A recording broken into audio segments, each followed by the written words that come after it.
C'est quoi le benchmark sur les tarifications? Tu as parlé de 5-6 centimes le mot. Euh, dans quelle mesure est-ce que ça peut varier? Dans quelle mesure est-ce que certaines personnes peuvent, par exemple, facturer plus cher? Comment ça fonctionne sur la tarification?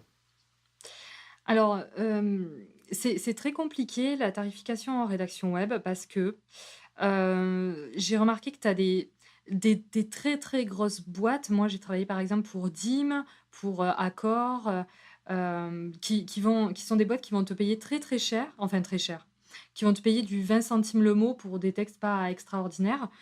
Et puis, tu en as d'autres qui, pour, la même chose vont te proposer 4 centimes le mot. Ça dépend en fait plus du budget de l'entreprise que que du résultat. Après parce que tu en as qui te demandent des choses, ou des textes, très, très exigeants et qui pourtant veulent pas dépasser, 5-6 centimes le mot. Donc pour moi, c'est ça que le rédacteur web doit réussir à faire, c'est qu'il doit réussir lui-même à, lancer des hameçons, suffisamment d'hameçons pour pouvoir lui choisir ses clients et définir son prix en fonction de, son rapport, qualité, enfin temps rémunération en fait.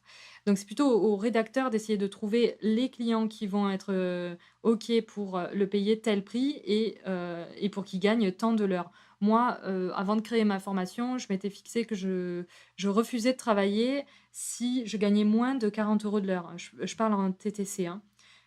Donc à moins de 40 € de l'heure, je testais en fait, les clients qui me passaient des commandes, et si je voyais que j'avais passé, voilà plus d'une heure, ou enfin bon bref, moins de que je gagnais moins de 40 € de l'heure, je refusais les clients. Et je pense que tous les rédacteurs web qui sont formés et qui ont terminé, la formation ou quoi, devraient, travailler comme ça. Parce que c'est comme ça qu'on devient rentable, et il faut pas, avoir peur de refuser des clients, parce qu'en fait des clients, il y en a vraiment à l'infini dans toute la francophonie.